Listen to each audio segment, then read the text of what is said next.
The topic of the day is protein. So in this video, I'm going to talk about why you should increase your protein intake.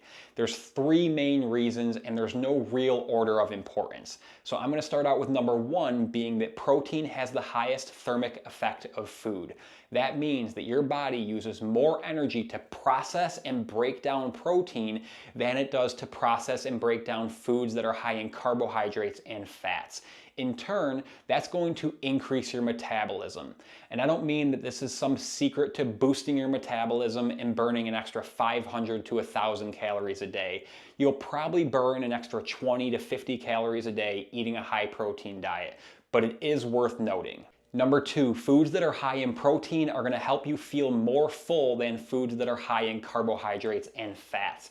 So if you're somebody that's in a calorie deficit, you're probably going to feel hungry more often than not. So eating foods that are going to make you feel full are going to be a game changer. Remember that when you're in a calorie deficit, you don't want to try to eat as little as possible. You want to try to eat as much as you can while staying in a deficit. So foods that help you feel full are going to be very important for a calorie deficit. Foods that are high in protein, high in volume, and low in calories that are going to help you feel full are things like Greek yogurt, cottage cheese, and lean meat.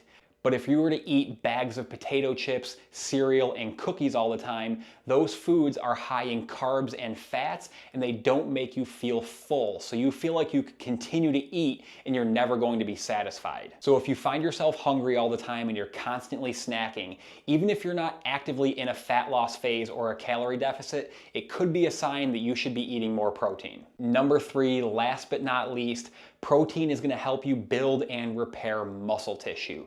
This is important for anybody working out, but going back to somebody that's in a fat loss phase, this is huge for you because when you're losing body fat, you want to replace that body fat with muscle. And how do you do that? Aside from strength training, feeding your body with protein. On the subject of repairing muscle, it doesn't matter if you're in a fat loss phase or not. If you are strength training, you want to be able to build and repair your muscle tissue. So feeding your body with protein is imperative to repair that muscle tissue so you can recover, grow, and continue to perform at a high level.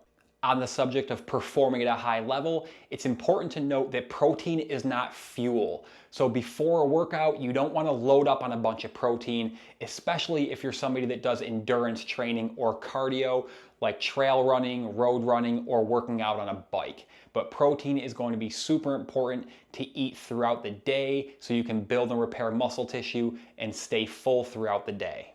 If you have any questions about anything that I discussed in this video, feel free to leave them in the comment section and I'll get back to you as soon as I can.